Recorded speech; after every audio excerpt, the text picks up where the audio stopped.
Hello everyone, আমি শম্পা। আমার নতুন একটা ব্লগে আপনাদেরকে স্বাগত। আজকে দুপুরবেলা থেকে আমি আমার ব্লগটা শুরু করছি। প্রথমেই দেখালাম যে আমি আমার ঠাকুমা দুজন মিলেই চা মুড়ি এগুলো খেয়ে নিলাম সন্ধ্যেবেলার টিফিনে। তারপর চলে এসেছি রান্নাঘরে। দেখুন আমি কিন্তু চাল ধুয়ে নিচ্ছি ভালো করে। এখন চালটা ভালো করে ধুয়ে নিয়ে আমি এটাকে কিছুক্ষণ ভিজিয়ে রাখবো। আপনারা কে কে আমার মতো চাল ভিজিয়ে রাখেন অবশ্যই কমেন্ট করে জানাবেন। চালটা ভিজিয়ে রাখলে ভাতগুলো সরু হয় আর খুব সুন্দর হয়, ঝরঝরে ভাত হয়। তো আপনারা কে কে এমন করেন আমাকে অবশ্যই কমেন্ট করে জানাবেন। এখন আমি পরিমাণ মতো জল দিয়ে চালটাকে ভিজিয়ে রাখবো। তারপর কিছুক্ষণ পর রাইস কুকারের মধ্যে আমি চালটা দিয়ে দিলাম পরিমাণ মতো জল দিয়ে। এদিকে ভাতটা হতে থাকবে আর ওদিকে আমি সবজিটা বা মাছ যেটাই করি সেটা করে নেব। তো পুরো ভিডিওটা আপনারা দেখতে থাকুন আর সাথে থাকুন। এদিকে আমার কিছু বাসন জমেছিল, সেগুলোকেও আমি ধুয়ে মেজে নিলাম। আর এখন বের করে নেব কিছুটা মাছ। এই মাছগুলো গঙ্গার টাটকা মাছ। এগুলো আমি বাড়িতে গেছিলাম, তখন বাড়ি থেকে এগুলো দিয়ে দিয়েছিল। তো এখন আমি এই মাছগুলোই শ্বশুরবাড়ির সবাইকে রান্না করে খাওয়াবো।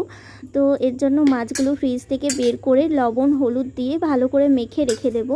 আর মাছে যা যা উপকরণ লাগবে সেগুলোও আমি এদিকে কেটে নিয়েছি। টমেটো কুচি করে নিচ্ছি ভালো করে। টমেটো আমার রান্নায় দিতে খুব ভালো লাগে, আর টমেটো দিলে রান্নাটা টেস্টও ভালো হয়। এখন আমি কোনো বাটাবাটিও করব না, নর্মাল আমি রান্নাটা করব, যার জন্য আমি টমেটো কুচিয়ে নিয়েছি। কাঁচা লঙ্কাটাও ভালো করে কুচিয়ে নিচ্ছি। একটু ঝাল ঝাল হবে বলে একটু বেশি করেই কাঁচা লঙ্কা দেব। আর আমাদের বাড়িতে ঝালটা সবাই খুব পছন্দ করে। এদিকে আমার প্রায় কাঁচা লঙ্কাগুলোও কাটা হয়ে গেল। এর সঙ্গে দেব আমি কিছুটা আদা। আদাটাও ভালো করে ছুলে আমি ঘষে নেব।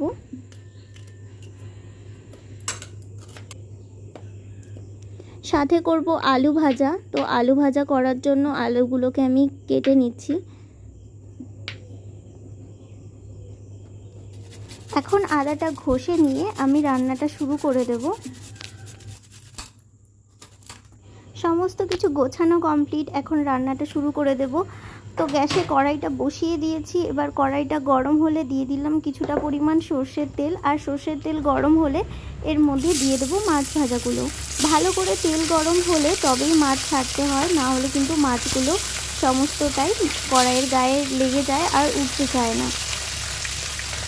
প্রথমে আমিও মাছ ভাজতে পারতাম না, তো আমার মা বলেছিল যে পুরো কড়াইটাকে ভালো মতো গরম হবে, তেল দিয়ে যখন ধুমো ছাড়বে তখন মাছগুলো ছাড়তে, তাহলে খুব সহজেই মাছগুলো উঠে যাবে, কড়াইতে লাগবে না।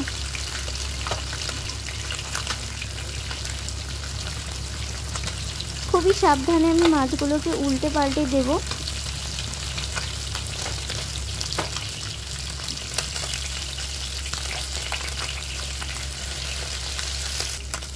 আর এই মাছগুলোকে আমরা তো বেলে মাছ বলে থাকি, তোমরা এই মাছগুলোকে কি বলে থাকো আমাকে কমেন্ট করে জানাবে। তো আমার মাছ ভাজা কমপ্লিট হয়ে গেছে। এখন আমি মাছ ভাজাগুলোকে উঠিয়ে নেব একটা একটা করে।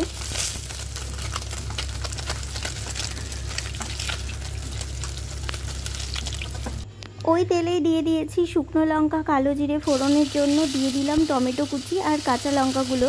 এবার এগুলোকে আমি সুন্দর করে ভেজে নেব। আর যাতে টমেটোটা তাড়াতাড়ি মজে যায়, যার জন্য আমি দিয়ে দিলাম পরিমাণ মতো নুন।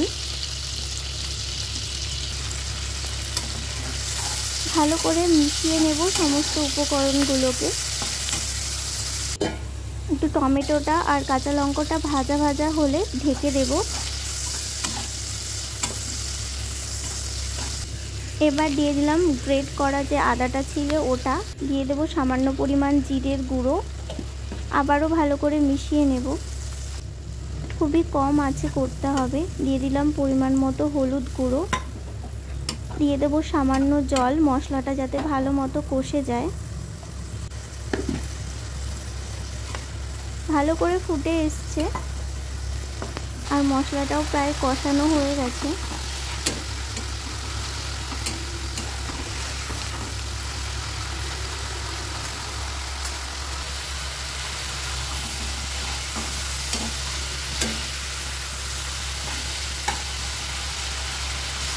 এখন দিয়ে দেবো পরিমাণ মতো জল, আমার যতটুকুনি ঝোল পছন্দ ততটুকুনি দিয়ে ভালো করে ঢেকে দেব।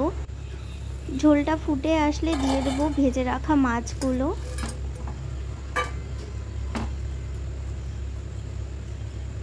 মাছগুলোকে ঝোলের সাথে ভালো করে মিশিয়ে দিচ্ছি। মাছগুলো সেদ্ধ হতে থাক। এখন ঢেকে দিয়ে কিছুক্ষণ রেখে দেব আর ঢাকনা খুলে দিয়ে দেবো কিছুটা পরিমাণে ধনেপাতা।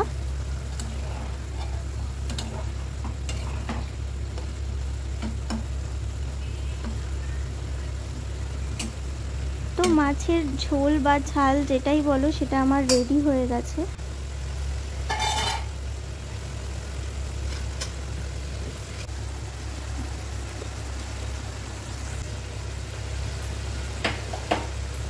এখন আমি মাছটাকে নামিয়ে নেব একটি পাত্রে।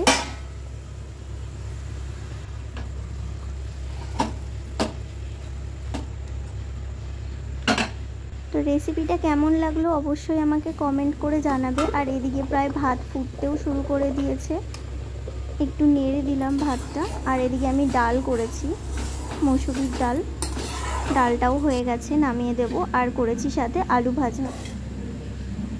আজকের মতো ব্লগটা এখানেই শেষ করছি। দেখা হচ্ছে নতুন একটি ব্লগে।